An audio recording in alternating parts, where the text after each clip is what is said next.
In today's video, I'm going to teach you how to remove Google Workspace account. By the end, you'll know exactly where to go in the admin console and how to cancel the subscription that powers your organization's Google Workspace, which is the action that removes the account from service.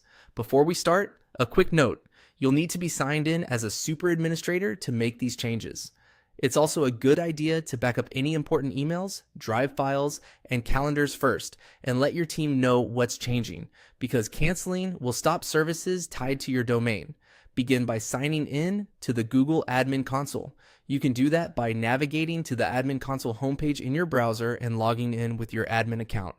When you land on the Admin Console, you'll see a dashboard of tiles and settings for your organization. From here, head to billing. This is where Google manages the services you pay for, including Google Workspace. If you don't see billing right away, look for it in the main menu on the left side of the admin console. Open Billing to view and manage your purchases. Next, go to Subscriptions. This section lists all active subscriptions for your organization. It's the central place to review what's currently enabled and to make changes to your plans. Find the Google Workspace business subscription in the list and select it. The exact plan name may reflect your edition, like Business Starter, Business Standard, or Business Plus, but it will clearly indicate Google Workspace.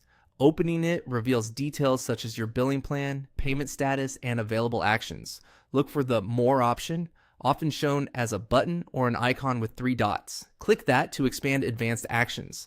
This menu contains administrative options that aren't shown on the main subscription screen, including cancellation controls.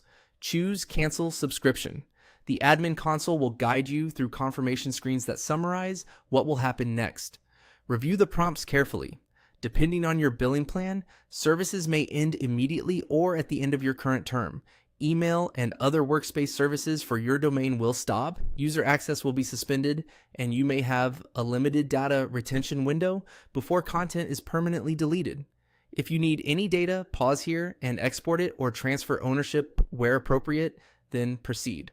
When you confirm the cancellation, you'll see a final status update in billing. Keep an eye out for any follow-up emails from Google with detail about timing and next steps. That's it. You removed your Google Workspace account by canceling the subscription through the admin console.